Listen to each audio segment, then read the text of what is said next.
If someone out there in the chat, yeah, can you hear me? Perfect. Then let's get started one more time. So, hello everyone. My name is Verena Blechinger-Talcott. I'm Vice Rector for International Affairs at Freie Universität Berlin. And I am also currently the chair of the board of directors of Una Europa. And today I'm very glad to welcome you here for the first Una Europa PhD Slam, our first ever event open to all Una Europa PhD students. And PhD students are very, very important for Una Europa because they build the two missions, they build a bridge between the two missions that we are having in our educational and research ambition within Una Europa. So in that way, we are quite happy to welcome you here for this event. We, Una Europa, we are 8 leading European universities that have come together to create the University of the Future. Our combined staff and student approach, over 500,000 people reunited together to achieve this goal. Today, more than ever, we believe that it is crucial to work closely with our European neighbors to strengthen the idea and to actually build a common European research and learning area. Today, 8 Una Europa PhD students from 6 universities will present their research in a 7-minute PhD Slam, focusing on the broad concept of sustainability and showing the creative and innovative minds of Una Europa's early career researchers. The participants of today's PhD Slam were selected by an academic team, which is constituted by 8 researchers, 1 from each Una Europa university and 1 communication expert.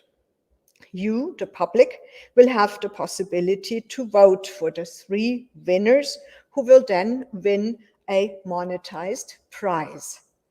Hosting this first Una Europa PhD Slam for us at Freie Universität underlines the importance and the high relevance of sustainability and climate protection for our university. Not only were we the first university in Germany to declare a state of climate emergency back in December 2019, but we also have dedicated ourselves to implementing the principles of sustainability in everything we do throughout all missions of the university: research, teaching, the way we operate our university campus, and also how we cooperate and communicate with our academic and university ecosystem. So what we want to do is we want to achieve climate neutrality by 2025. And I would very much like to thank the Una Europa team at Freie Universität Berlin and also our climate and sustainability team to help and support to make this PhD Slam possible today.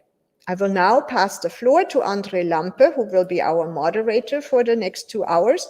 And I wish you and everyone here a great event. So I'm looking forward to find out who the 3 prize winners will be. And then we will make it available also on our social media and our websites. So have a great day, great 2 hours. And now I'm looking forward to hearing the first slam. Thank you.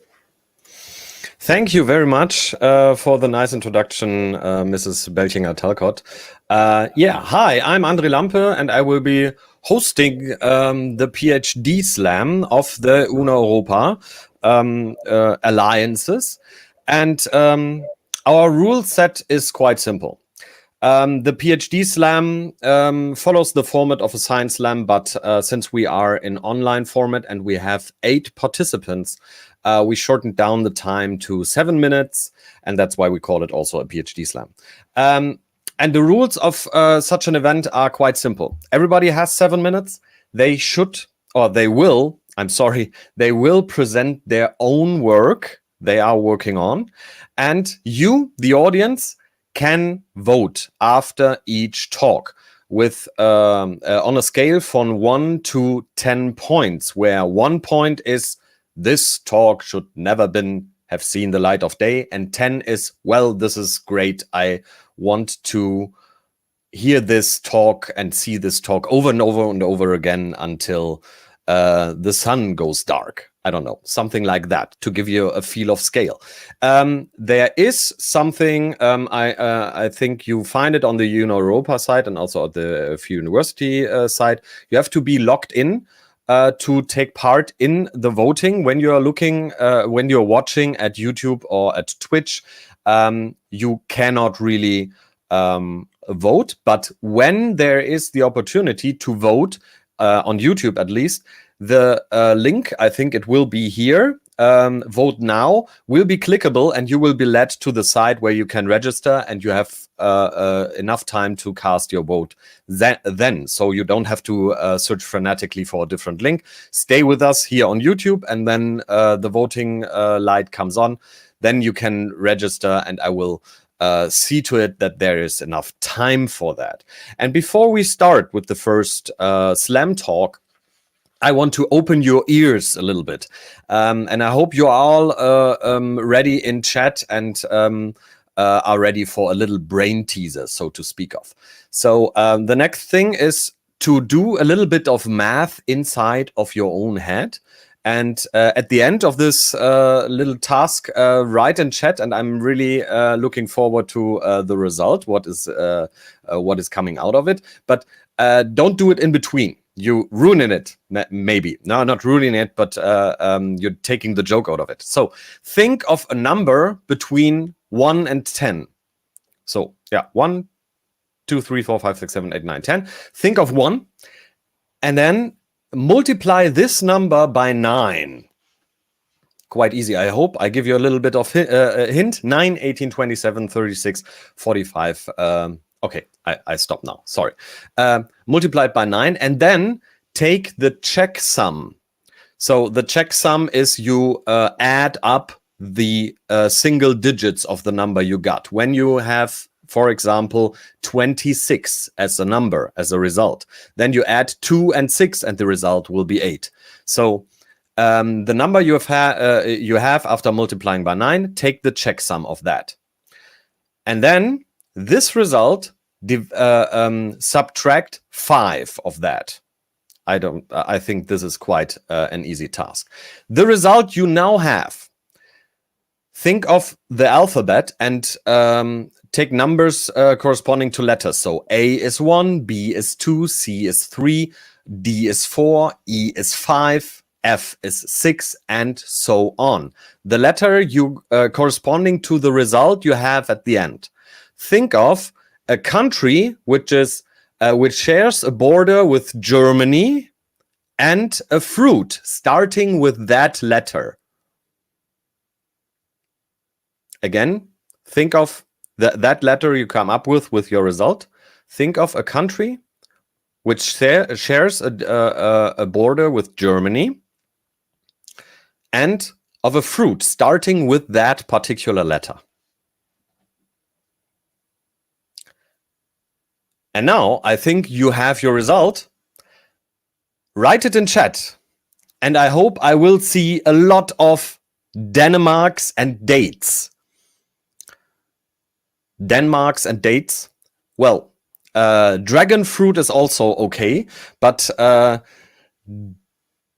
Denmark and dates is what I would be expecting. And I see some. Okay, I think that worked out quite nice. Why is this trick functioning? Everything you are multiplying by 9. The checksum of that is 9 again. 27, 2 plus 7 is 9. 36, 3 plus 6 is 9. And that's why I always steer you towards the D.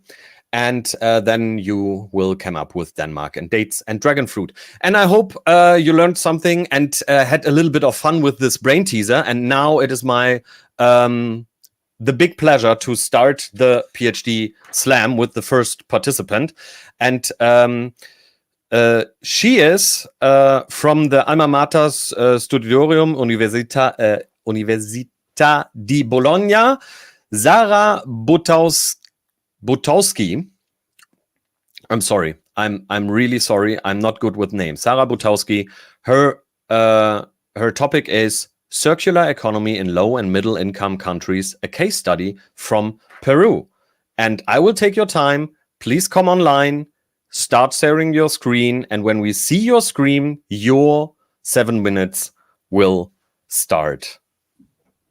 Sarah, are you ready? Yes, Hi. I am. Okay, so then your 7 minutes. Please go ahead. Okay.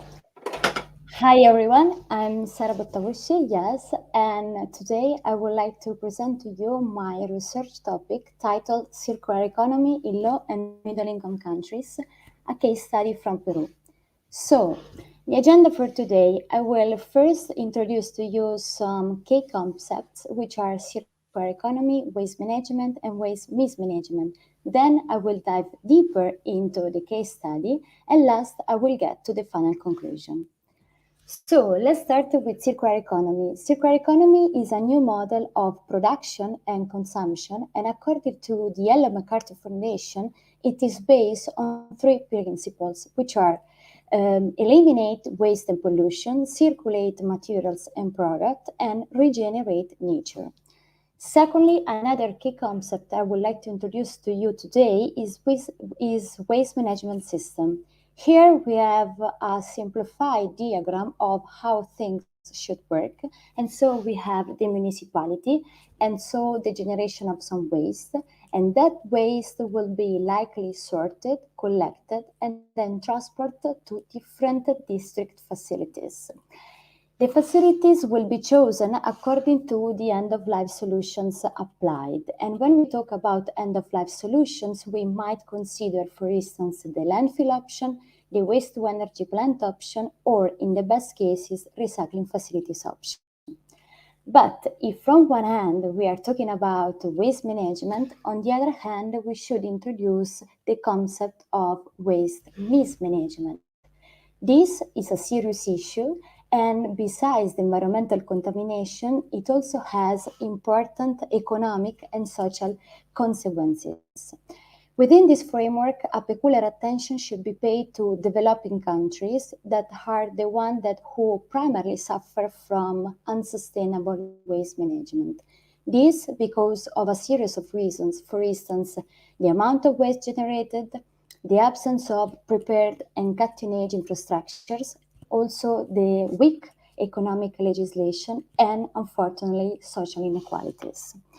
An example of such a kind of situation is, for instance, our case study. We are in Peru, and in particular, we are in the Lima municipality, and if we look at the graph, we will soon realize that most of the total amount of waste generated in the Peruvian area in a year is attributed to the Lima municipality. The city, for instance, just in 2020, generated almost 3.5 million tons of waste. And now, if we would like to represent this kind of situation in a waste management system diagram, the representation will be turned into this one, in which most of the end-of-life solutions that we have seen before are not even applied. The waste, when generated, if collected, they will simply disposed in open dump site or, in the best cases, in controlled landfill. So, given the complexity of this situation and the complexity also of the topic, the research aims at combining these two big challenges by first improving the waste management system, but also by boosting its circularity. In order to do what? In order to create and develop a real sustainable study in which there is a strong interaction between the environmental goal, the economic feasibility, and the social inclusiveness. In order to do so, what we initially did was to select some specific districts in the Lima municipality in which we will work on. Then a first scheme of the research has been drawn, and we basically divided the project into three stages, which are the preliminary assessment, the advanced assessment, and the final assessment. Currently, we are working on the preliminary assessment, and so we are analyzing the current waste management situation in the Lima municipality. And so we are developing a waste flow analysis, which means we are collecting data related to the waste collection, the waste composition, and the transportation. Later, in situ in Lima next year, an advanced assessment will be developed, and we will suggest a series of alternative scenarios to the current waste situation. Those scenarios will be analyzed according to four main aspects, which are the environmental, the economic, the social, and the geographical aspect. As far as the environmental aspect is concerned, a life cycle assessment analysis will be used. Consistently, a life cycle cost methodology will be used for the economic assessment, and as such, a life cycle assessment analysis will be used for the social assessment. Last, the GIS methodology will be used for the geographical characterization. During the final assessment, we will compare all those different scenarios that we have proposed, making use of the multi-criterial decision analysis.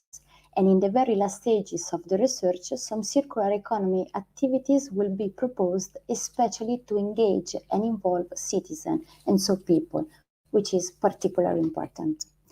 To conclude, the analysis, it is and it will be facilitated by the use of several softwares. For instance, right now we are using the CIMAPRO software for the environmental and economic analysis. Later we will use the QGIS software for the geographical characterization. Then some questionnaires will be submitted to people for the social assessment, and the results of the questionnaires will be analyzed thanks to a statistical software, which is RStudio. And last, the expert choice software will be used to ultimate a multi-criterial decision analysis. And with this, I would like to thank you for your attention. Well, thank you. Thank you very much, Sarah, for this very interesting talk. And how was it to work in Peru on this? Or did you actually never went there and did this remotely? I started this remotely, and I'm doing it together with some colleagues in Peru remotely, but the advanced assessment that I was talking about before, it will be on place. So I will be in Peru next year to ultimate the analysis to get some first-hand data. Okay, then now it is time to cast your vote for Sarah for Sarah's and her topic. I'm so sorry. So Sarah is sufficient. Okay, so there should be up there in the stream. You should see now the vote now. Go there and cast your vote for from 1 to 10 points for Sarah's talk. Being 1 point is the lowest and 10 is the maximum. And also keep in mind what you gave Sarah points wise to set it in relation with the other participants. And thank you, Sarah. And I will relieve you now of being on stream. And while you cast your vote, I want to share a little bit of interesting science stuff. To bridge the gap where you cast your vote, so you do not miss the next speaker we have here. And I want to explain to you how the name fluorescence came to life of fluorescent stuff, like in microscopes or text markers or something like that. All within there is fluorescence hidden. I'm also a scientist, and I worked on microscopes, and I was very engaged into research in fluorescence and fluorescent dyes. And what blew my mind was why the name fluorescence came to pass. And the discoverer of the effect of fluorescence was Stokes, the third Baron of Rayleigh. And he came up with that while looking at stones. Yes, stones. And in particular, this one. This is fluorite, a mineral. And he illuminated this with UV light and saw fluorescence. And this effect he named after the mineral called fluorite. And I have a UV laser pointer here, and I can demonstrate this. And here I hope you can see also the fluorescence of the fluorite. I think the camera is a little bit overexposing, but you should see traces of red and of blue from the fluorescence of this fluoride. And this is how fluorescence was named. Thanks for this quick little story. And we go on to our second participant from the University of Krakow. It is Nitika Singh with the talk entitled "Do Green Schools and Homes Boost Academic Performance?" Please come into the stream and share your slides. And when you start sharing, then I start the clock. Hello. Hello. Hello. Hello. Can you do you have any slides? Yeah. Oh, we can't hear you. I can hear you as well. What do you mean? Okay. So, are you ready to start? No? You can't hear me? Hello. Hello? Actually, No, I you can't. hear anything. You can hear me? I can hear you. I can hear you. This is which is happening every time when you do a call or something. And I think that Nitika can't hear me. So let's do it like this. Hello. Go ahead and start. Let's do it like this.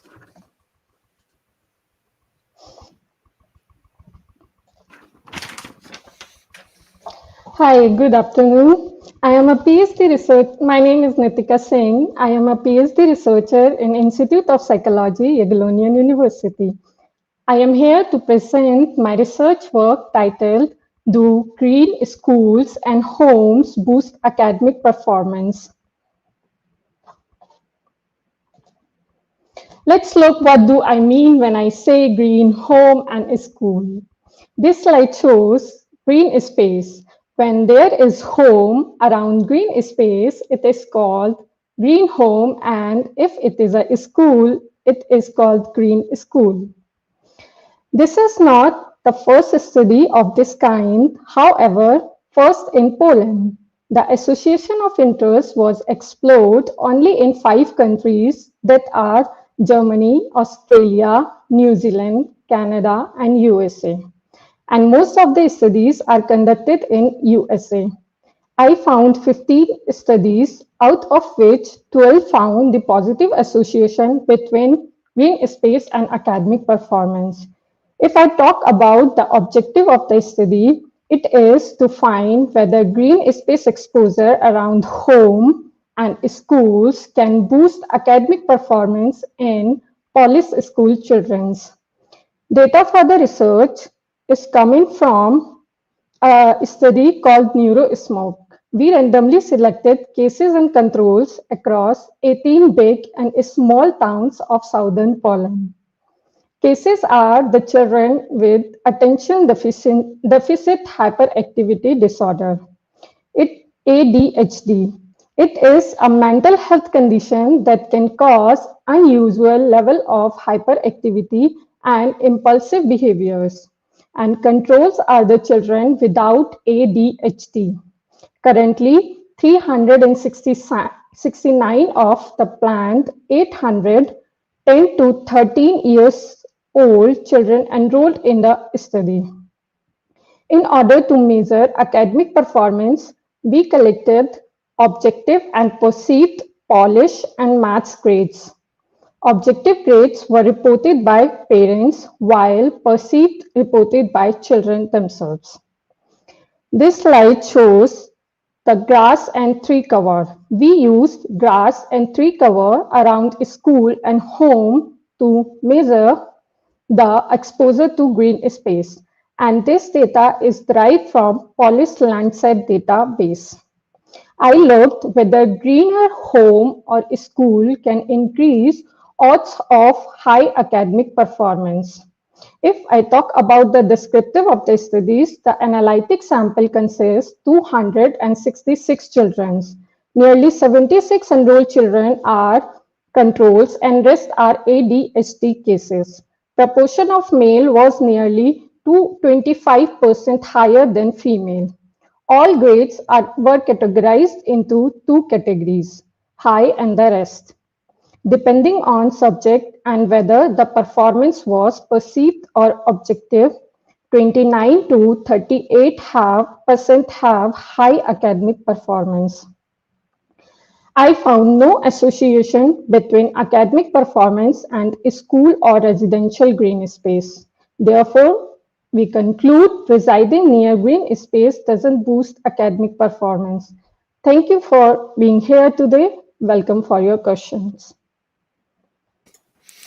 Thank you very much. And I think you still can't hear me, right? Then for that, I have prepared a sign. I can't hear anything.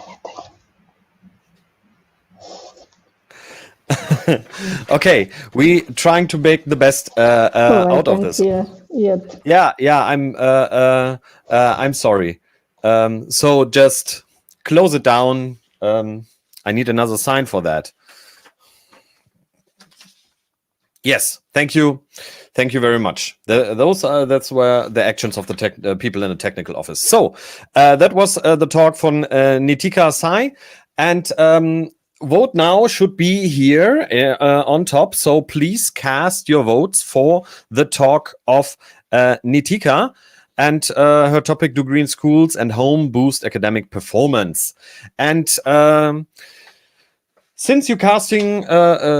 While you were casting your vote, I want to also share with you some interesting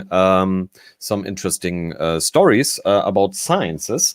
And believe it or not, the perfect margarita pizza is achieved in an arch brick oven with a bottom of fire brick heated to 330 degrees centigrade, and the pizza is baked for 2 minutes. And there are some tight, stringent limits for dough thickness in play here as well. That is the perfect pizza margarita. Why I'm saying this? Because there is a paper, The Physics of Baking Good Pizza. It is a collaboration of a university in Rome and the Argonne National Laboratory in Illinois, USA, and it is freely available on archive.org.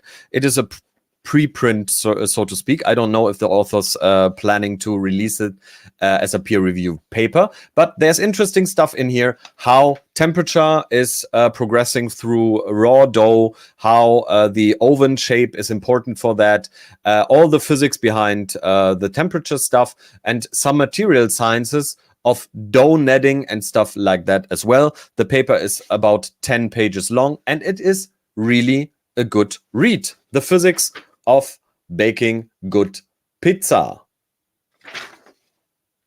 Yeah, I hope you find that interesting, and I used their backside for making a sign. So we go up to our third participant, and this one is from the Free University of Berlin, Cornelia Ertel. And the title of her talk is Growing Together, Human-Plant Encounters. Cornelia, are you here? Please come online. Hi, Cornelia. Can you hear me? Yes, I can hear you. Can you hear me? Yes, very, very quietly. Maybe you can move a little bit closer to your mic. That would be so nice. And start sharing your screen. And when you do that, I will start the clock for your 7 minutes. Yes. Before I share the screen. No, I can't hear you anymore. That's weird. Okay, I am afraid you have to speak up a little bit. Can you hear me now? Yes, yeah. Now it's way better. Okay, perfect. And to everybody who's watching, I just want to invite you, in case that you have a plant in your office or anywhere else you might be now, to take a couple of seconds while I'll prepare my screen to be shared, fetch that plant and take a close look at it, and then yes, we'll start with the presentation I prepared for you.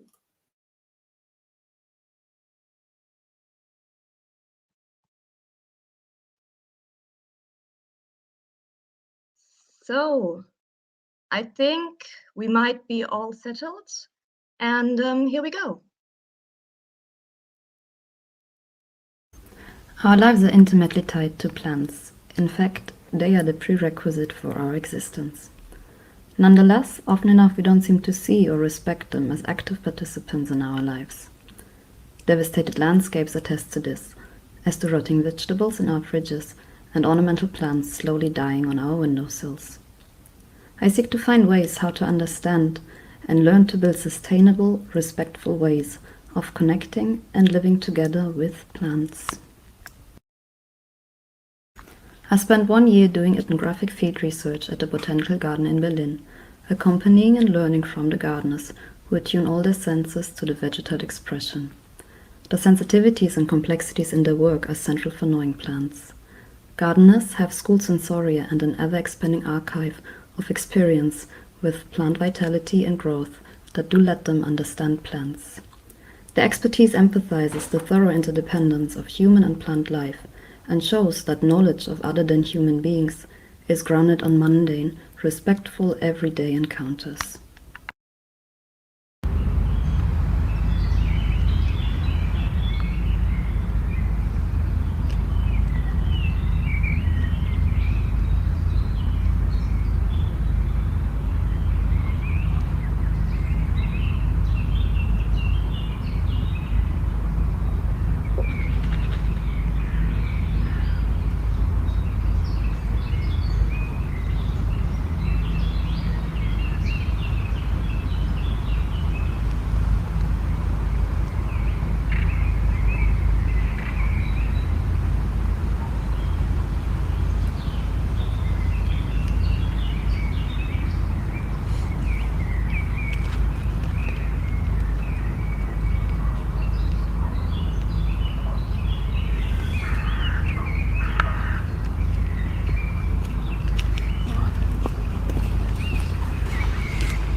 A notion of sustainability that is not only concerned with human well-being, but is grounded on respectful interspecies living together, needs to realize how the human only emerges from wider networks of living beings.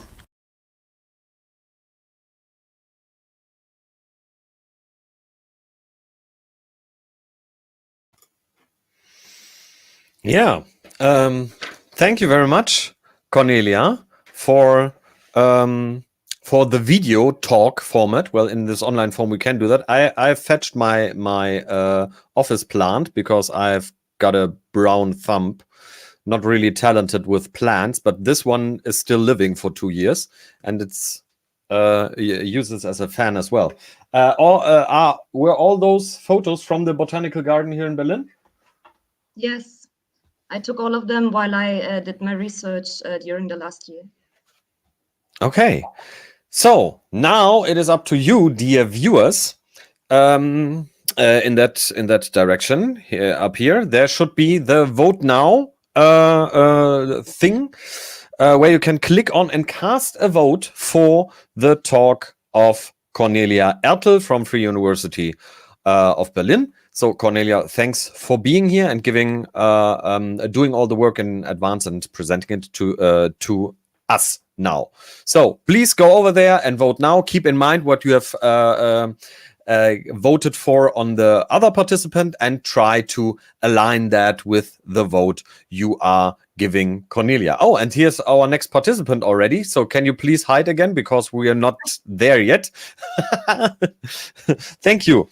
Thank you very much. While you are voting, I want to share with you a little bit of an anecdote or a misconception, a scientific one. Because I often hear, and I think when you Google it, you find this notion as well, that glass is a high viscosity liquid. So that glass is really running over centuries down, because in old churches, there is in those nice little windows with the little glass panes, the bottom layer is always thicker than the top layer, and they had centuries time, so the glass slowly moved because it is a very highly viscosity liquid, moves down, and that is not true. This is researched over and over, I would say, but glass is totally solid and it is not highly viscosity and is not a liquid, because in the olden days when those old windows with this little glass panes were made, the people working on those windows made sure that the thick part of the glass, because there was not the technology to make glass really completely uniformly, so they choose always the thicker part of the glass to be at the bottom to give it extra stability, the window. And that is a sort of urban scientific myth. So glass is not really a highly viscous liquid, but it is a solid material, and craftsmanship in the olden days were quite clever and used the not uniformity of little glass panes. So after this little anecdote about science misconception, we move on to our next participant. You've seen her already. So please come back again. Daniela Arias Molinares from University of Madrid. And the topic you're talking about will be micromobility meets COVID-19, fairy or scary tale. So when you shared your screen, then I start the 7 minutes of your talk. Have fun. Hello everyone, and thanks for joining in. My name is Daniela Arias, and today I will be talking about micromobility and COVID-19 impacts. What a better way to explain my research topic than by storytelling you about it. The question remaining will be a fairy or a scary tale. So as every story begins, once upon a time, there were these little kids called micromobility operators. They were born from technology advances and the sharing economy, where individuals no longer need to possess assets, but use them according to their needs. They basically are share motorcycles, bicycles, and scooters. And when I say share, it's because users rented for a certain time of period, for example, minutes. So instead of having to buy a vehicle, worry about paying insurance, and having to look for parking, users just have to have a smartphone with an application where they register, log in, locate a vehicle, travel, and then pay per minute. So these are electric vehicles. This means that they are environmental friendly. They don't pollute the environment. They are low-speed vehicles, which means that they are different from other share modes, for example, as car sharing. And they offer door-to-door flexible services and avoid congestion, road congestion. So in a far, far land called Madrid, as many European cities, these micromobility services burst around the summer of 2008. And the case study of Madrid is a very interesting one, because in 2019, there was an estimate of around 20,000 vehicles in the city.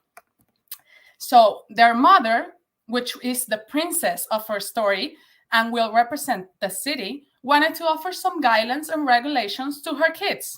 She didn't want them to do whatever they want or be out of control. And she wanted to reach a decision on whether to allow or not allow them. This is probably a familiar question for parents. And when she was wondering about this, very, very suddenly, COVID-19 impact. And we all know what happened. And we know that this is the villain of her story. And we all know what happens next. Streets got empty, lockdowns were imposed, and a radical change in urban mobility was caused that is not yet measured or well understood.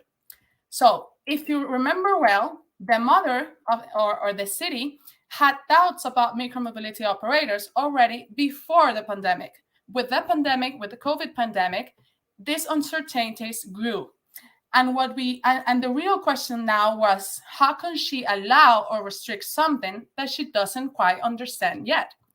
So that's when Prince Charming came in and rescued her. And yeah, you guessed right.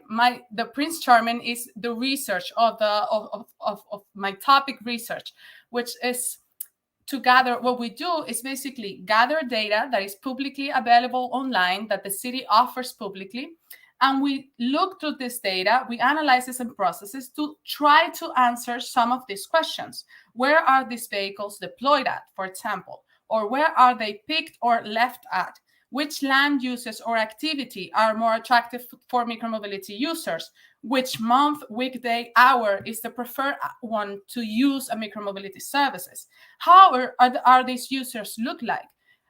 Which routes do they choose? Where are the main corridors? Where is parking needed? And also, what are the benefits and dangers of these new micromobility services? What we have found so far is that as a real story, this is non-fictional, it has both sides of a coin. It is being a fairy and a scary tale at the same time.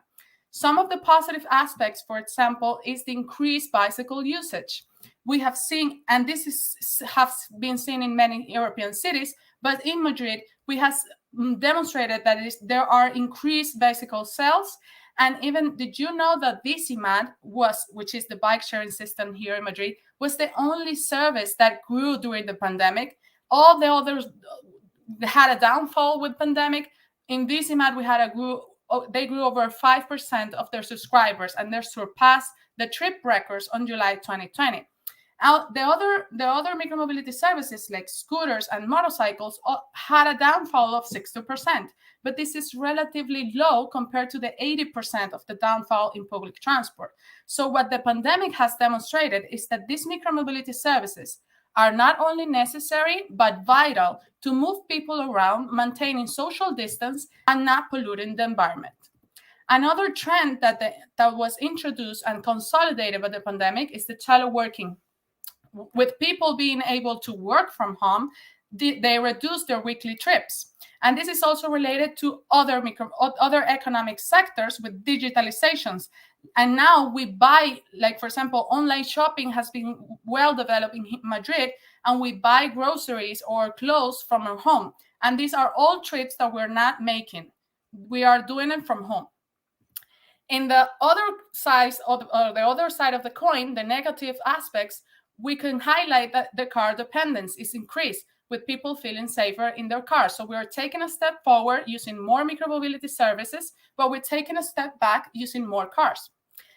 Another negative aspect is that we have seen that some micromobility users were previously walking or using public transport. Micromobility is only going to be sustainable as long as it replaces car trips, mostly. And finally, the rapid implementation of these services in the city have made some people believe that they are more of a problem instead of a solution when we find, for example, a scooter lane down in the sidewalk and reducing the space for walking. So to wrap up my point and what I want to transmit to you today, my aim or the research that we are developing aims to analyze micromobility dynamics and their travel patterns to help answer the questions where to locate parking facilities and where are the best places to locate cycle lanes. It's all about locating resources where they are most needed to make the services more attractive. And so the Princess City and the Prince Research could work together happily ever after and make the best database decisions. Thank you very much. Thank you very much for the great talk. I have trouble to stop my timer. And you were on point. About 6 minutes, 58 seconds. So, yeah, very interesting talk and about the micromobility. And I've seen some graphics I've never seen before. Is this over, or are you still gathering information since this lockdown, re-lockdown, and stuff like that? So it is ongoing. It's ongoing. I'm in my starting my fourth year of doctoral program, and I'm processing all the data from the micromobility operators that, thank God, they want to give us their data to analyze because they don't have time and methods to analyze. So we have that instead. Great. I'm really excited to see the final publication then, and I'm interested and will follow your work. So you're free to go now because now it's voting time for Daniela from the University of Madrid. Up here, you should have the opportunity to click on a link and cast your vote for the talk of Daniela. Keep in mind what you have voted for the other participants in this PhD Slam, and give Daniela accordingly points from 1 being the lowest number of points and 10 being the highest, the best talk. Cast that vote now, and while you are doing this, I want to tell you a little story about a man who received, the only man actually, who received the Nobel Prize and the IG Nobel Prize. The IG Nobel Prize is somehow an anti-prize of the Nobel Prize, because it is coined that research that at first makes you laugh and then makes you think. So Andrei Geim, who is also a Sir of the British Crown, as I see here. Andrei Geim received the IG Nobel Prize in 2000 for his work on levitating a frog in a high magnetic field. And you can find videos of that. So really, there is a frog floating only by magnetic forces omitted by this researcher. And he received the Nobel Prize in 2010 for his work on graphene. So researchers doing basic research can also have a sense of humor and maybe have a tendency to be cruel to animals. But I heard that no frogs were really harmed in that strong magnetic field. They were just levitating and were a little bit surprised. That's the story of Andrei Geim. And I hope you all casted your votes, because now we are coming to our next participant. And I hope he is already here in the room. The next science PhD Slam talk will be from René Reich from the University of Leuven, and the title of the talk is The Circularmeter. René, are you here? Yes, you are here. And when you start sharing your screen or starting to present your talk, then I start the 7 minutes. So the stage is yours. Okay, thank you.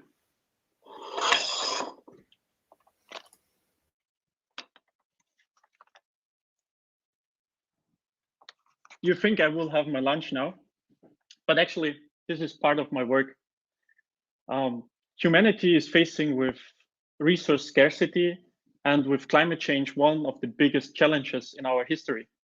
So to mitigate those challenges, we have to think or overthink how we're consuming our products. So far, our economy can be described as linear. First, we're extracting resources like minerals, farmland, animals. We make them to materials like steel, glass. Those we then transform to products. We use the products, and after we use the products or after their lifetime, we throw them away. Not ideal. To combine economics with sustainability, there is an idea to make our linear economy circular. So the idea is to keep materials and products and their services as long in use as possible. But to make this, we do need strategies like remanufacturing, recycling, reuse, rethinking of products. So you see, that's quite a severe shift. In the circular economy, somebody's trash could be valuable for somebody else. In the case of reuse, we're taking, for example, this packaging to package something else.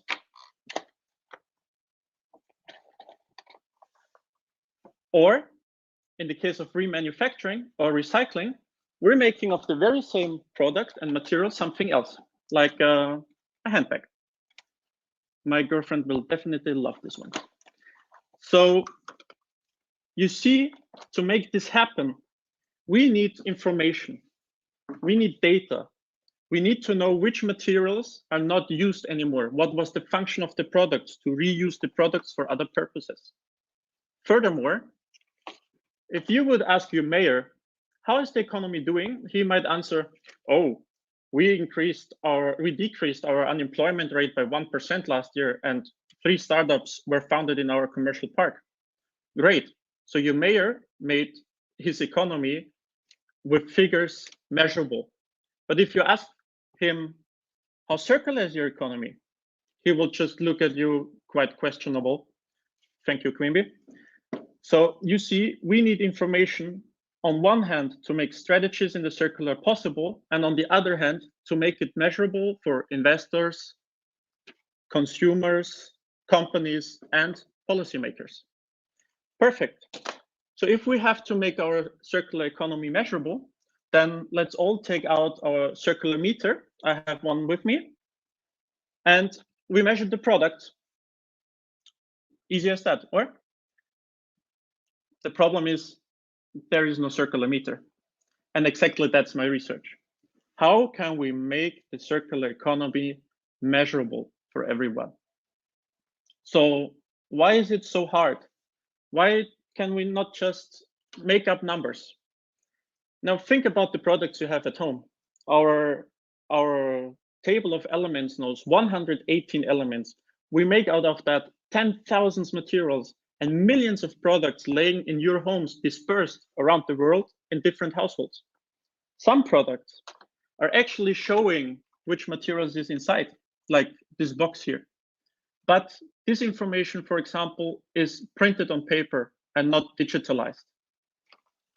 Well, let's take the most famous example. Everybody has it in his pocket, or you're watching this slam right now, is your smartphone. Your smartphone has different layers, like a burger. So if this would be your smartphone, this would be this touchscreen you're using every day, containing valuable elements like aluminium, tin, and indium. This would be your smartphone camera, with high precision lenses and state-of-the-art technology. This would be the microchip computing your apps, running your apps you're using every day, containing important elements like rare earths, copper, and tantalum. And the biggest part, the biggest volume, would be your battery in there, containing valuable lithium, aluminum, and cobalt. You see, all this is layered upon each other, glued, very structured. And the smartphone doesn't reveal this information. Manufacturers try to keep it as a secret, as it's their advancement in technology. Now you see that such a circularmeter and measuring the circular economy is not that easy anymore. So what am I doing?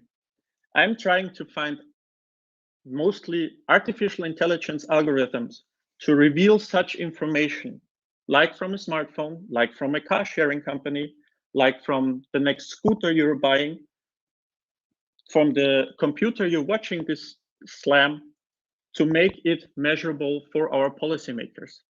So we can gather information around other products, combine them with other products, so we can remanufacture beautiful packages to handbags, or we can repurpose them for other purposes, for other usages in other industries. I hope you liked my little talk, and I'm very happy if you vote for me, and I will see you around, hopefully. Thank you, René. A great talk, and thank you for sharing all that and also acting that out. I hope your handbag is not stolen from your partner, but you have assembled. No, it's a real Chamel. Very good. Okay, so now it is time to vote for René Reichs from University of Leuven, the Circularmeter, for that talk. Keep in mind what you've casted on votes for the other participants, and vote accordingly for René. And somewhere up here, the vote now button should appear. René, you can switch up your camera right now. I will fill the time where during you will cast your vote with another little interesting, I hope, fact about sciences and everyday life. I have brought you another interesting thing. I have here a little reaction tube filled with an ominous white liquid. This is laundry detergent. I've brought 2 samples of laundry detergent, and that is not that interesting, 2 different kinds of laundry detergent looking white. But have you ever questioned yourself, what does this laundry detergent that is protecting the black color? As you've seen, I like to wear quite dark t-shirts, so protecting the black color is quite important. And one of those laundry detergents is for protecting black in your laundry, and one is just normal laundry detergent. And how could you detect which is which? Well, using UV light. We are back to fluorescence right now, and I will illuminate this from the front. And now you see that one of those is fluorescent. This one I'm pointing at right now. This one is fluorescent because this is the normal laundry detergent, and this one without the fluorescence is protecting the black color. I try to align them. Yeah. In laundry detergent where black color is protected, they leave something out. That is the most important part. They leave out optical brighteners. Optical brighteners were first discovered in chestnuts, so it's a natural product, and that's why also washing chestnuts are a thing. And they base their function on fluorescence. They take the UV light from the sun, which we can't see, and lower the wavelengths, so they emit the fluorescence light in blue. So everything that is colorful or white appears a little bit brighter because there's a little bit more of a blue color. That's the same principle as text markers work also. So these optical brighteners are in normal laundry detergents, and those who are protecting black color are without optical brighteners, because you can't make black much more shinier, and it will degrade to a not so appealing gray. Okay, that's about optical brightness and some little insight about fluorescence. Okay, and now we come to our next participant. And this is again, this is Lydia Serrano Gregorio. Are you here? I hope so. So, Lydia, when you are ready. Yeah, there she is. She is from the University of Madrid. And the topic of her talk will be, University of Madrid. I'm sorry. Meaningful food education, ethics, possibilities of sustainable thinking. And when you have shared your slides, I start the 7 minutes. Have fun. Are now the slides shared? Yes, we can see them. Yeah, perfect. So I will start.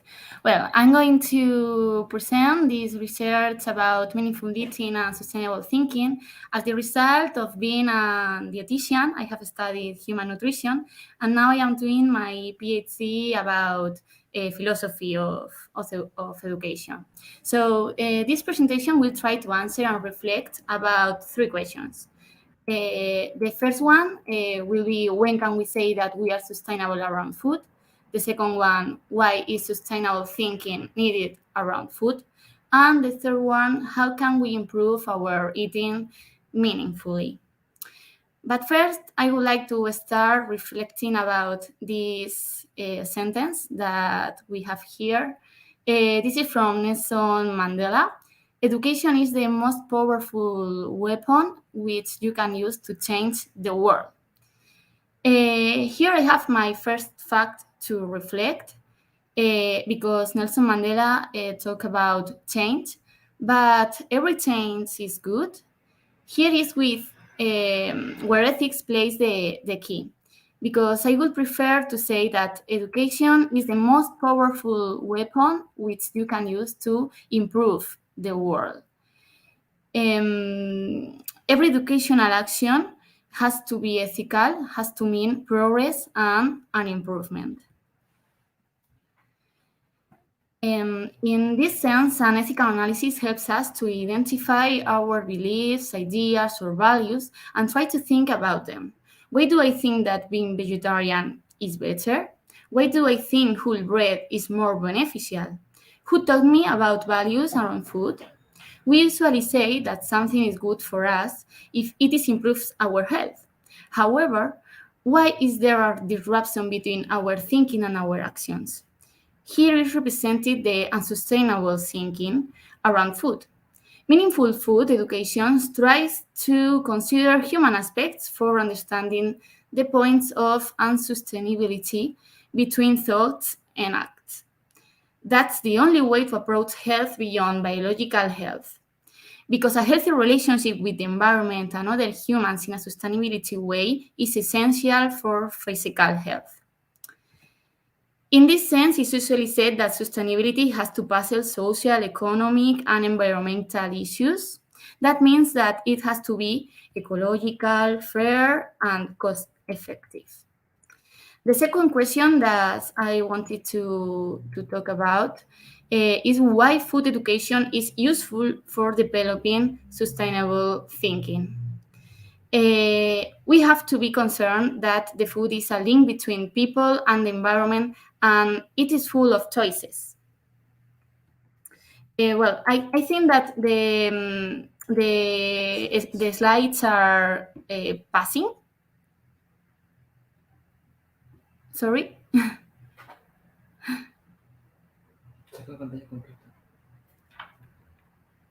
I don't know if the slides are continuing. No, they don't. You have to go to with Command Tab. You will remember. They are not passing. Yeah. So I'm going to share again. Sorry.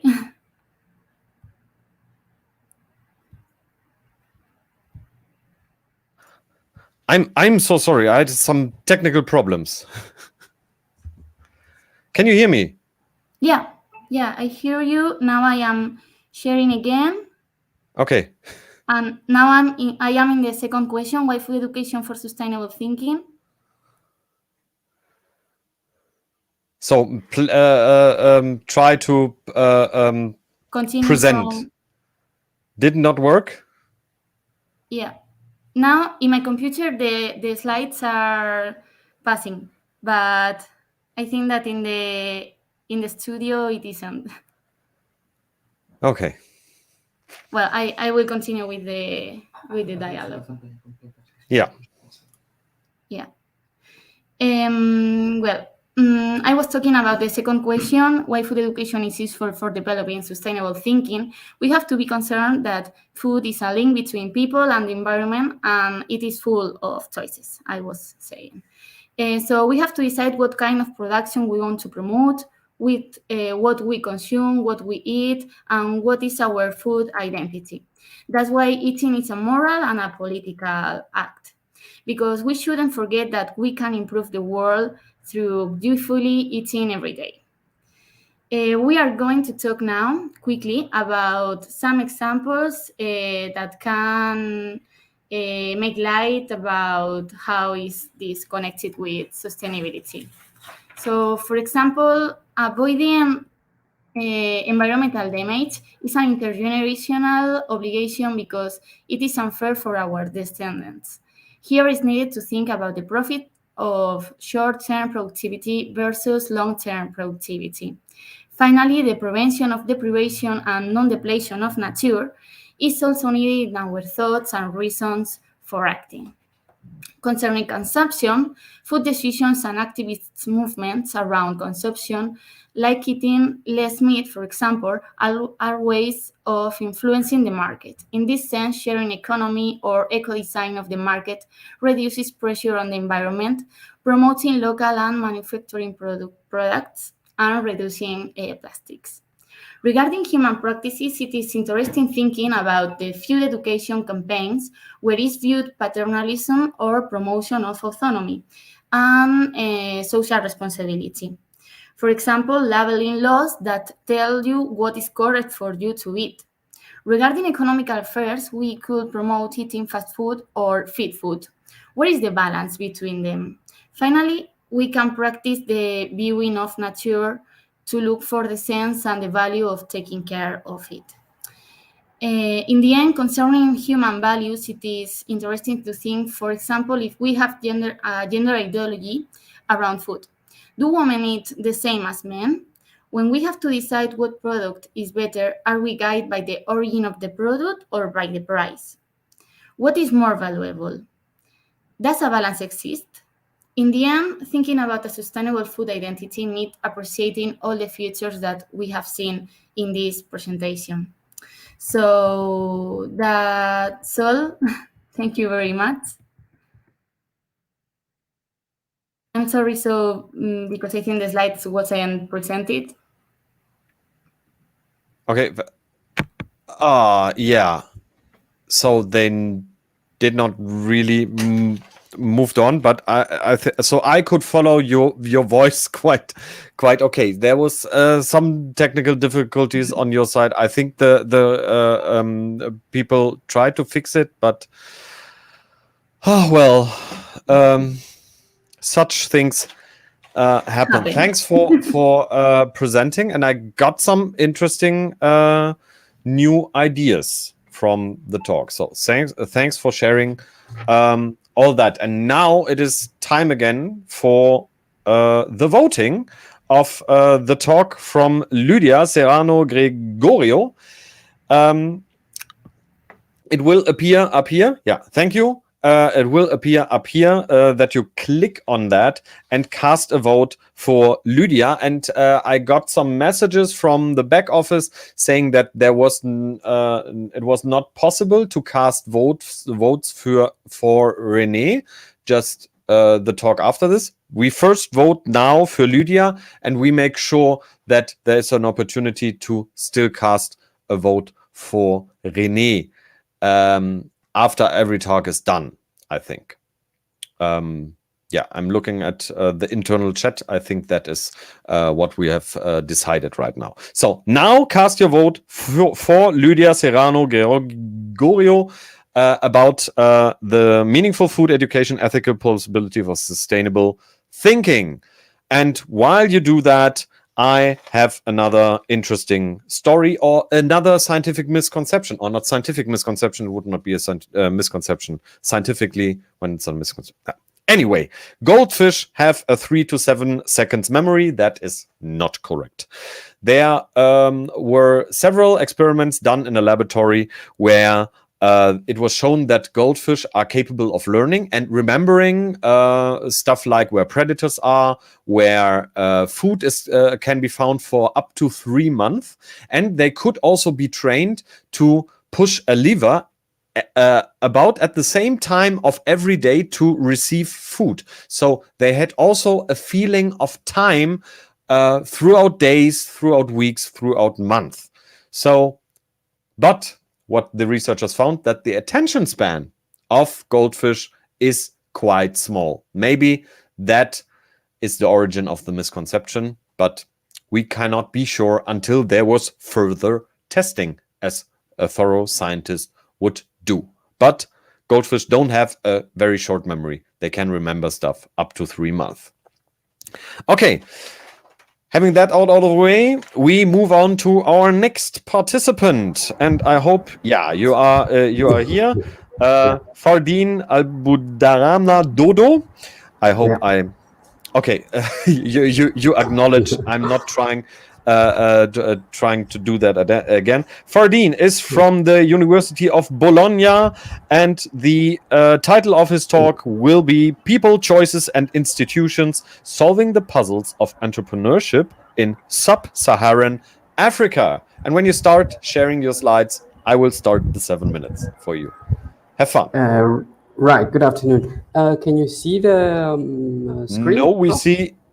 You cannot. Okay, I'll do it. We see the stream. So okay. I'll do it again.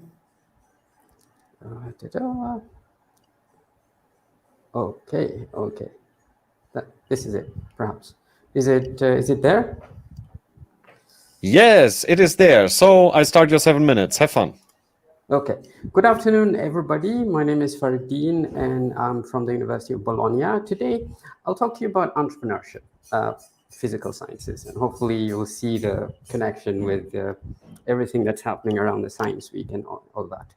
So the first question I have for you is, can a cure be poison?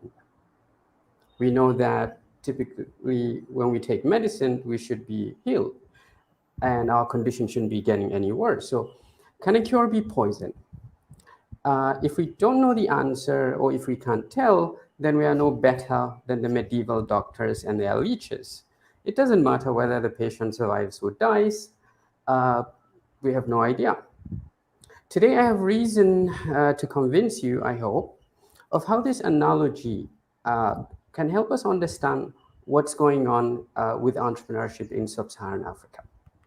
So at a time when the world in general settles on the idea that entrepreneurs can innovate us out of poverty and development deprivations, the data is showing otherwise. Actually, growing rates of entrepreneurship in sub-Saharan Africa is coinciding with sustained poverty levels, and inequality is growing up. Crime is on the rise. Why is this? And so this is data from Global Entrepreneurship Monitor and the World Bank on poverty, and the other one on entrepreneurship. And as we can see, the rates of entrepreneurship do not seem to logically be explaining the disparities in poverty, in Africa at least. And when you actually look at what scholars are saying about this, you will see that, they are just as confused. Actually, research is mainly from the Western perspective. And it's just as undecided and divided about the idea of entrepreneurship being the savior, and all the way to the notion that, wait a minute, we can't say that because the data and the way scholars have gotten to it are basically on a shifting sand, so we can't establish the idea that entrepreneurship can be the cure for Africa. So the question I have is, are we looking in the right direction? Okay, the framing of the conversation does offer a lot of help to us in having some sort of a generalized sense of entrepreneurship in the region. But I think Africa could use more. And by more, I mean more useful insights based upon what works, what doesn't work, and why. And if you also remember that the West is the product of entrepreneurship, and a weekend watch of The Men Who Built America can perhaps convince us of that a lot more. So, and entrepreneurship in Africa is very diverse. When you look at how Kenyan innovators, for instance, are building Uber-style ambulances, to how microcredit programs across East Africa helping people come out of poverty, and how South Africa is building big behemoths of businesses across the continent, and how shadow economies in Africa, such as maybe Nigeria and in Congo, and a lot of countries in the region, are actually breeding parasitic and illegal entrepreneurs, and how those are sustaining, the problems of cybercrime, illegal mining, and keeping development low in those regions. So it's complicated. But this is what I would like to say, that entrepreneurship is like a genie from a lamp. It's got phenomenal cosmic powers. It can transform economies, it can reform societies, it can also drive the sustainable development goals. But it's a question of how we choose to use entrepreneurship rather than if entrepreneurship is doing any good. So what am I doing? I understood after a few years of dealing with this matter that perhaps the best way to understand entrepreneurship in this region is to look at how people are making specific entrepreneurial choices in light of the prevailing contexts of factors that are established or that establish themselves to guide behavior of people in any situation, right? So at the nexus of entrepreneurial talent, deployment discussions, and social entrepreneurship, I found a nice frame to try to explain what's happening, right? And the fact is, in Sub-Saharan Africa, weaknesses in specific systems and structures in the society are causing the refraction of entrepreneurial talents into a rainbow of pursuits, some of which are destructive, some unproductive, some productive, and some social. Okay, and the implication of my research is that as much as we can use entrepreneurship to understand how societies can get better, we can also use the same lens to explain why societies are getting worse. And just this summer, I concluded a study in one context of Sub-Saharan Africa to understand why is it that people are making these choices and how they happen, And what I found was that over 88% of, youths and women, who have passed through government and NGO programming to start businesses, either go into destructive or unproductive entrepreneurship. So what I've started working with a local university on is to build a program that helps people with the education, with the motivation, with knowledge, with support that gets them to choose social entrepreneurship as opposed to all these other choices. In a region, of course, that demands social entrepreneurship, and our case study is publishing at Emerald in just a few moments. And here are voices of some of these entrepreneurs on what they are doing in one particular context of Nigeria that is just coming out of decade-old conflict and economic decline. My name is Rejoice Dawi. I run an entrepreneurship center where I train people to learn a skill, and I am SDG. My name is Mohamed Marafa. I run a yogurt factory. I'm SDGs. My name is Yekali Habila. I run a sustainable event planning business, and I am SDGs. My name is Nasir Suleiman, a poultry farmer, and I'm SDG. So I started with a question asking why a cure can be poison, and now I have even a bigger question for all of us to take with us home. Now, do we have to wait 100 or 200 years for girls in Africa to freely attend school, or for economic opportunity to spread into all corners of Africa? So people don't have to cross the Atlantic into Europe, the land of opportunity, on boats? Or do we have to wait until wildlife extinction decides to come to an end on its own accord? right? Or can we, on the other hand, build businesses that begin to give results in 3 to 5 years, inspire hope, and get opportunity to people who direly deserve them? I believe we can, and I hope we would. Thank you very much. Thank you, Fardeen, for the great talk and also voices and examples of what is going on in your field of research and in Africa especially. Yeah, thanks. So, and now, since you've used all the time, I would go directly to, it was spot on in the 7 minutes. I would go directly to voting for Fardeen. So up here, there will be the voting link for Fardeen. And think of all the other votes you casted for the other participants and adjust the vote for Fardeen accordingly. And 1 is the worst, 10 is the best voting you can give. And we were not able to record for our 5th participant, René Reich from University of Leuven, any votes. We will do that at the end after the last participant has done his talk and the voting is done for that. Then I will summarize René's talk a little bit for you, and then we have a separate voting for René as well. And then all the calculation in the back office where people doing an amazing job, which is, it is not trivial to do this vote casting and then adjusting for how many votes came in, just to give you an idea. This is a higher form of statistics, to be honest. So before we, while you cast your vote for Fardeen and before we move on to the next participant, I have again a little bit of a misconception for you.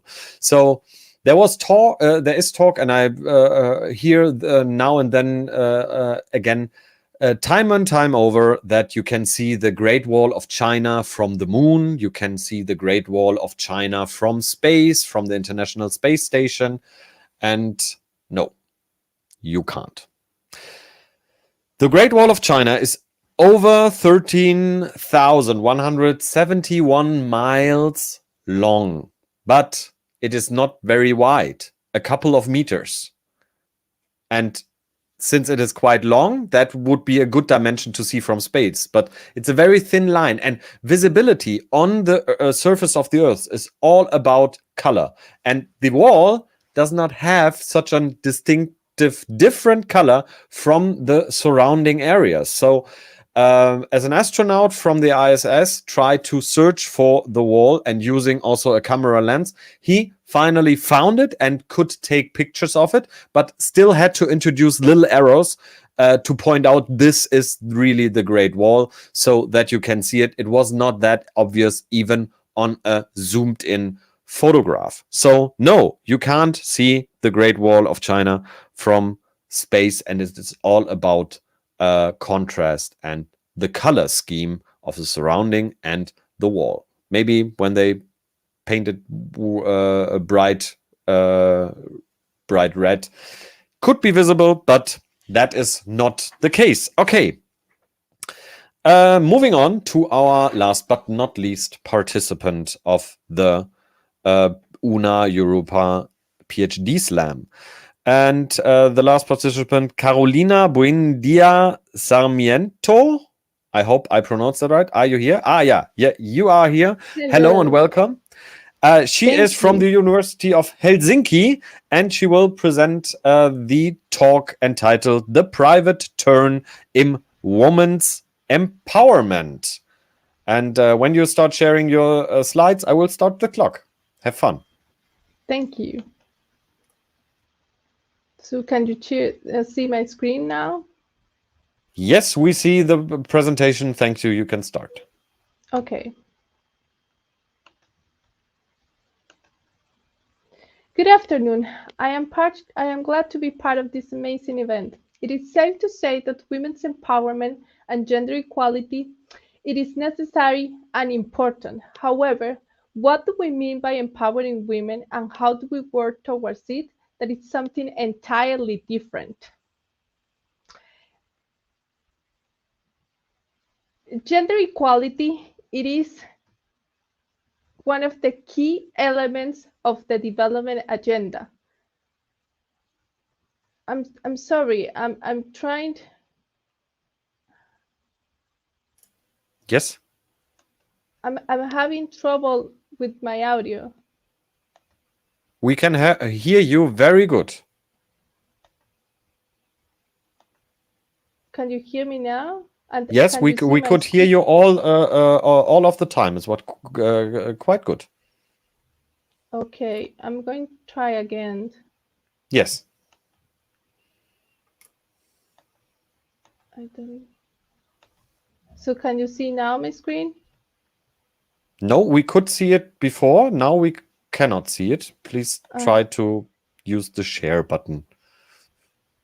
Yes. So can you see it now? Yes, we can see now the slides you're on. The slide, the green one with the 3 circles. We can see that. And we can hear you perfectly. Okay, but I am... Okay. Now you've ended sharing. Now we can't one. see the slides. Oh, I'm so sorry about this. I don't know why it's going on like this. We could see everything perfectly. Okay, how about now? Can you see Now it we now? can, yes. We can see everything perfectly. And we can hear thank you. Okay, I will start again. Okay. Good afternoon. I think that everybody can agree that women's empowerment is both necessary and important. However, what do we mean by women's empowerment and how to achieve it? That's something entirely different. Gender equality has been at the core of the development agenda since the late 1970s and early 1980s. Now, the Sustainable Development Agenda, it is also a key component focusing on women's empowerment for the 2030, which means basically that diverse actors have been for decades promoting and supporting and getting funding for women's empowerment to different resources. Now,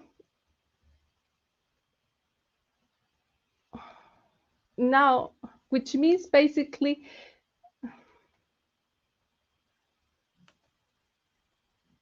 I'm so sorry, I'm having issues with my internet.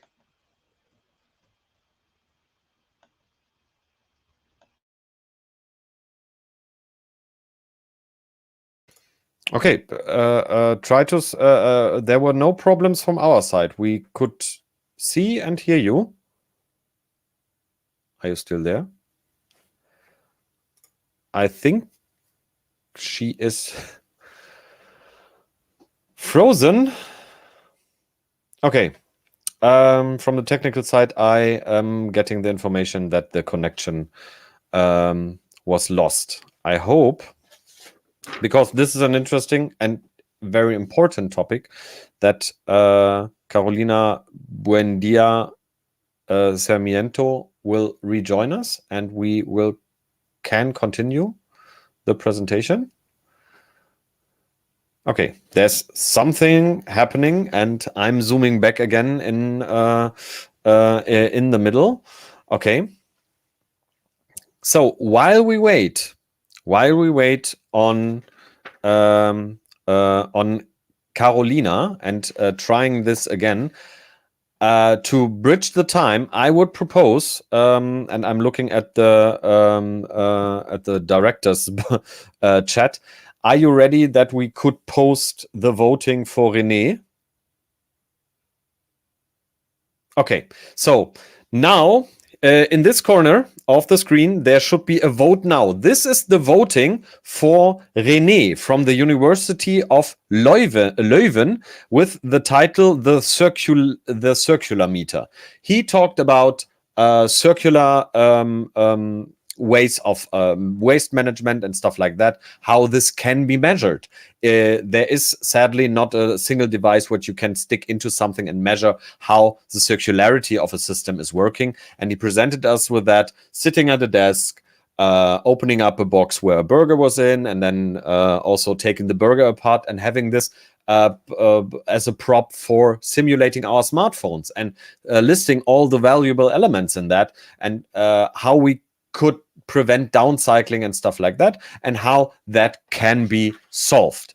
That was an interesting talk, like all the other ones, and I hope I reminded you of that particular talk. And now you can vote here for René. And I see Carolina is back. Give us, you are back. Yes. I'm so sorry about this. No, it is totally fine. We had some other things to wrap up because the voting had not functioned. Take your time. Take 30 seconds or so to breathe freely, because people are still voting for another participant. Well, the voting was not working, so I bridged the time with that. And after that, we can start again. So we could see all your slides and hear you pretty well. So I hope that myself has like a delay and didn't understand well what I was saying. So it just like threw me off balance, and then I lost my internet connection. So I apologize again for this. We saw that. So I hope the vote casting for René is still open. I'm taking a look now and looking at a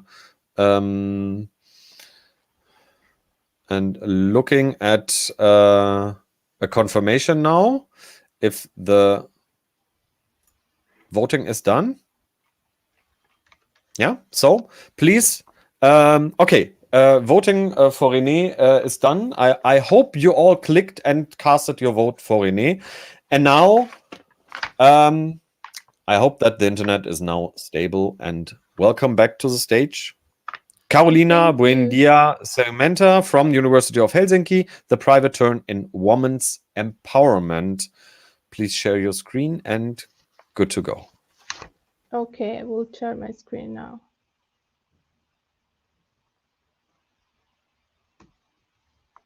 So can you see my screen now? Now, this is the presenter view now for some reason.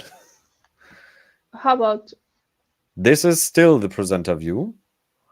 Wow. You're sharing your whole desktop, so please exit sharing and make your slideshow. Yes, please. Yeah. Yeah, right. Then start presenting again and select only that window that is showing your presentation. How about now? Yes, now it is functioning. Thank you. Okay, thank you. Good afternoon, everyone. My name is Carolina. I am so sorry about all the delays in the presentation, but I am looking forward to sharing this important topic with you. So everyone knows that women's empowerment is something important and necessary, and that we need to work towards it. But how we define the women's empowerment and the strategies that we take to achieve it, that's something entirely for another discussion. Gender equality and the women's empowerment is one of the key pillars of the development cooperation agenda since the late 1970s and early 1980s. Now it's at the core of the Sustainable Development Goals agenda for 2030, which means that for several decades now, diverse actors have been working to promote and secure fundings for women's empowerment. And I am going to talk about what happens to the focus on women's empowerment when the shift towards private sector occurs. There is increasingly development cooperation funding that is provided by the private sector.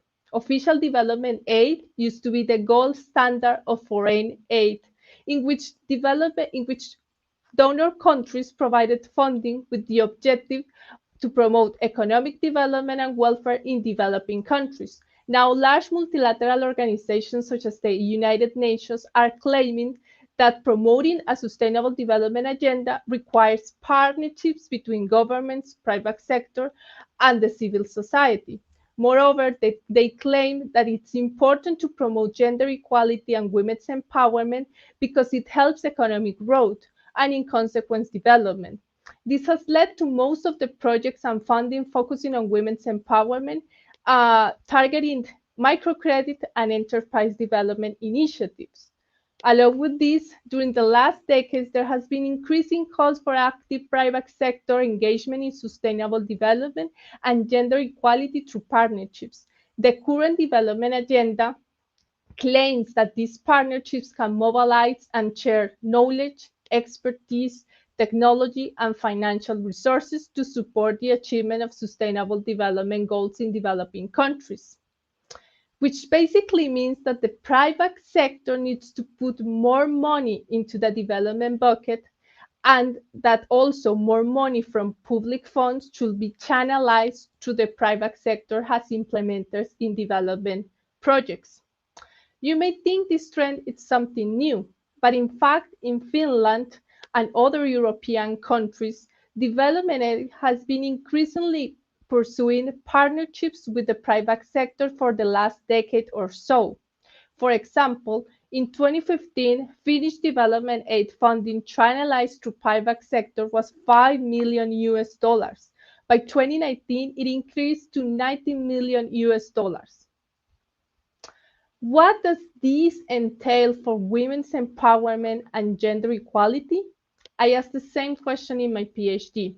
My research analyzes how the focus on women's empowerment shifts when Finland's development aid has been increasingly transferred to the private sector.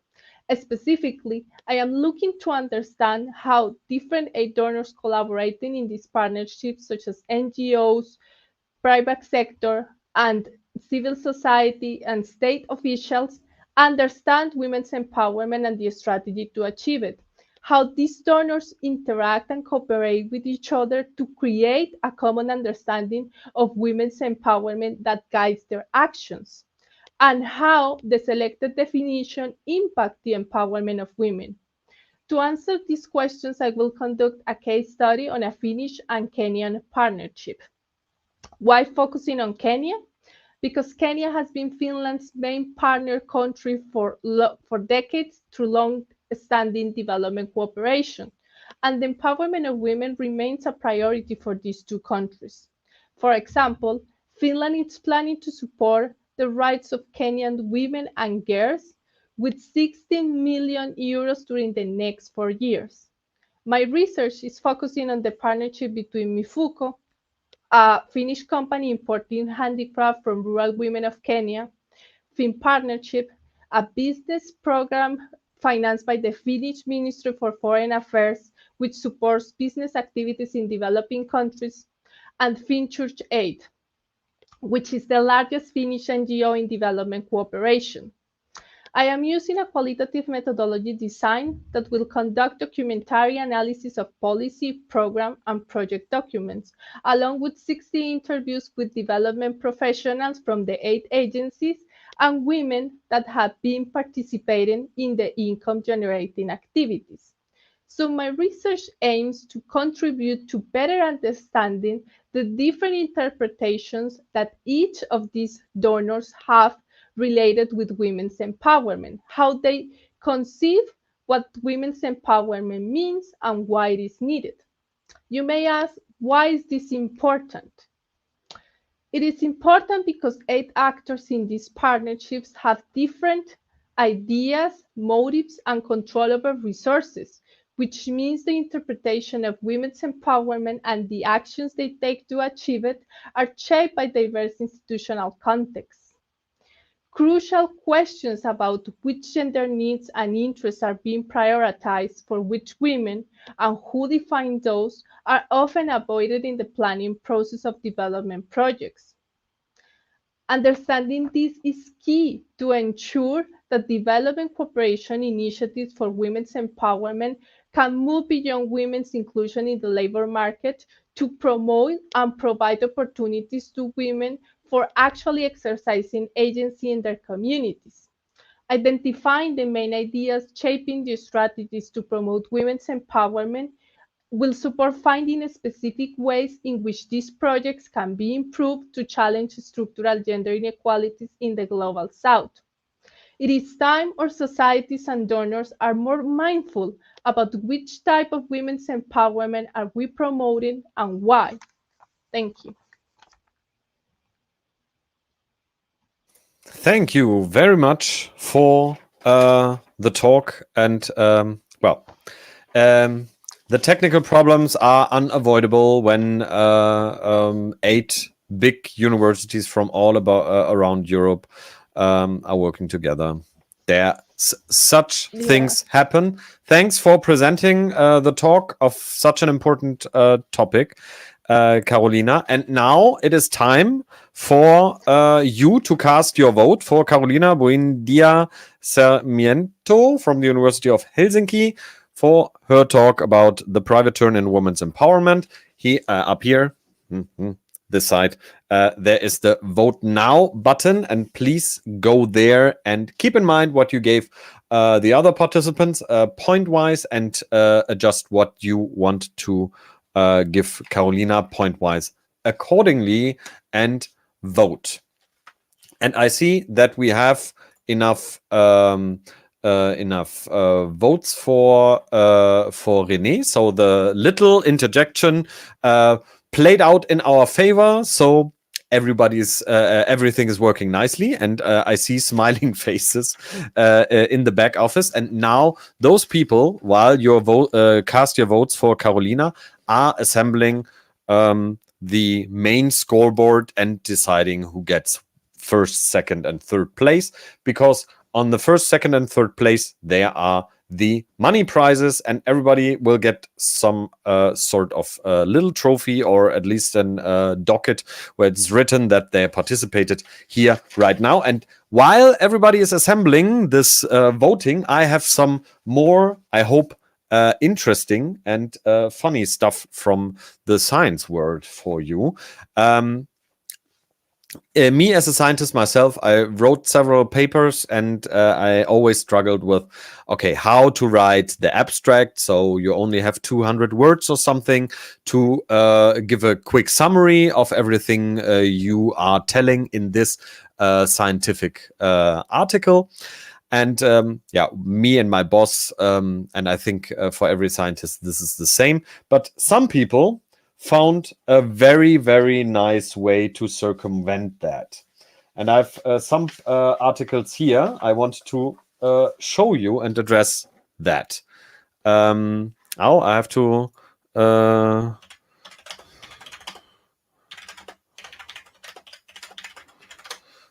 vote quickly something in the chat to the technical side of things.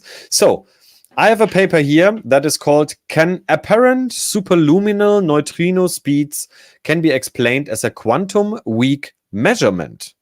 A physics paper by Shukula et al. From 2011. And I show you the abstract. I have marked it in yellow.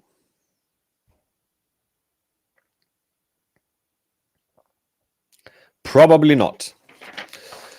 I never had such an opportunity to do that, but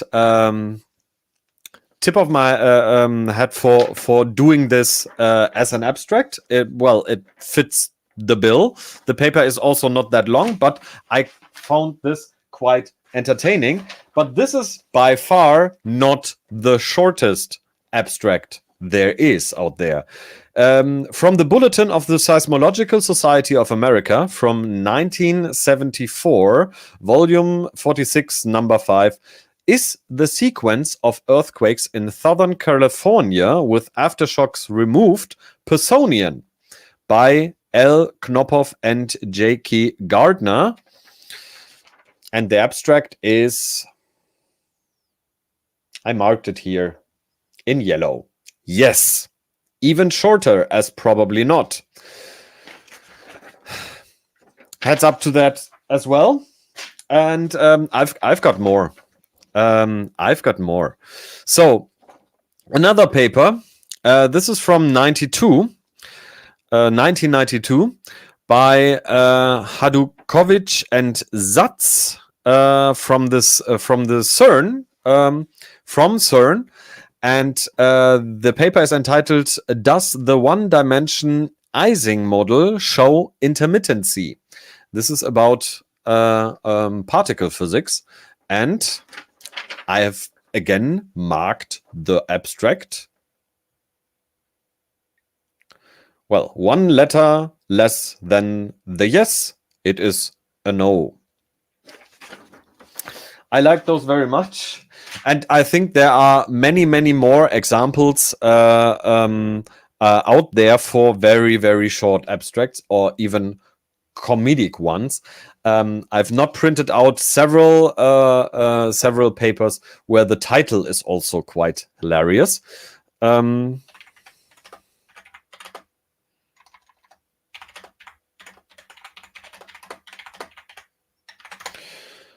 Just asking how far they are in the back office, no pressure.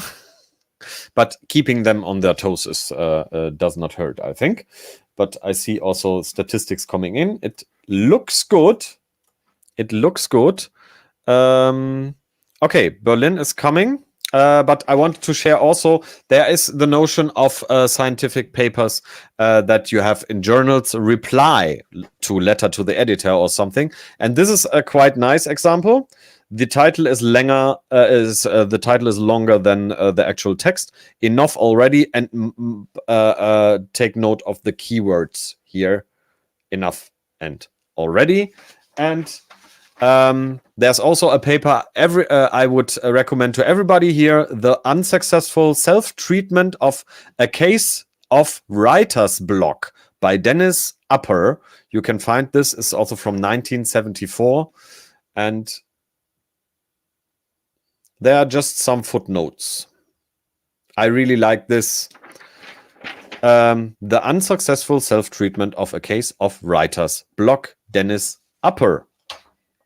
Look it up. It's a nice read for a paper. There's also a reviewer's remark in the footnotes. So, and in just a moment, from the Free University. Ah, yes. And okay, so we are here from. We will hear now from Bertrand Welker from the Dahlem Research School at Freie University from Berlin. The first three places, right? That's right. Can you hear me? Okay. Hello. Yeah, we can hear you. Maybe you should move a little bit closer to the microphone. It's a little bit. Okay, I'll put it here and I'll speak a bit louder if that is okay for you. Yes. Excellent. Thank you very much. And well, welcome back. First of all, I was told to keep up the tension a bit, so that's fine, right? Thank you for all the organizing team, for our moderator, and also for our judges. But first and foremost, I would like to thank all the participants because, trust me, I know what I'm speaking of. I'm in awe of you. I did this once as part of my job, and let's say I forgot the opening joke and it didn't get any better afterwards. So I really appreciate your effort in presenting those research projects. Now, the short advertising block, just so that you know who I am. My name is Bertrand Welker. I work for the Dahlem Research School, which is the Center for Junior Researchers at Freie Universität. And we will take care of, or we do take care of all the doctoral students here. We offer workshops, courses, we offer information and advice. And this is why I'm here to present this prize. I was honored and slightly surprised that the colleagues asked me. But then in academia, as you know, handing out awards and cash is always a good thing to do because you're very popular. So first of all, again, my personal commendation for bravery for all of those participating. And the bear will go to every participant. So the Berlin Bear you see here, you'll get that. But without further ado, and I think, I kept the tension up long enough, I would like to announce the three places, starting obviously in the third place, which is Caroline from Helsinki. Yes, sorry. Caroline from Helsinki. thank you very much. And that was a very good performance, especially given the technical problems, because the online format is obviously a further challenge for all of you.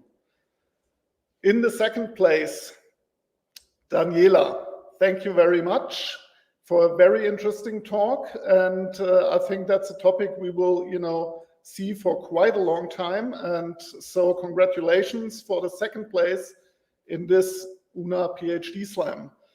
Well, last but not least, first place. Well, thank you, René and Mayor Quimby, for the guest appearance. The Circularmeter is place number 1 in our PhD Slam today. I think that was a very good and very vivid presentation. And again, congratulations to all of you. The first 3 places, as you know, will get a money award, 1,000 for the first and 500 for second and third. But for all of you, again, congratulations. Thank you for a very interesting noon here. And well, thank you for coming and thank you for presenting.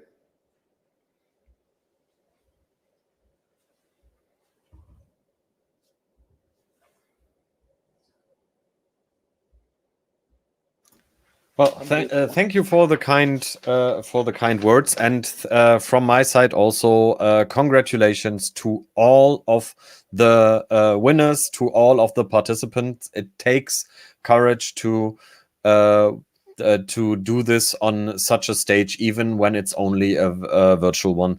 This was the Una Europa PhD Slam. Thanks for watching. Join us on social media, Twitter, Facebook, Instagram. What do you like? Go to our website. Give us feedback on such a format, how you liked it. And yeah, my name was Andrei Lampe. I was honored to be the host of this and moderating this. I had a lot of fun, and I hope I could entertain in between the very interesting talks with the little science stuff. Yeah, subscribe to the YouTube channel when you're not already have done so, and I hope we will see each other again at Una Europa or at some other occasions. Have fun in the Berlin Science Week. Follow Una Europa. Visit the Free University Berlin, and well, that's it from my side. Have a nice day. Bye.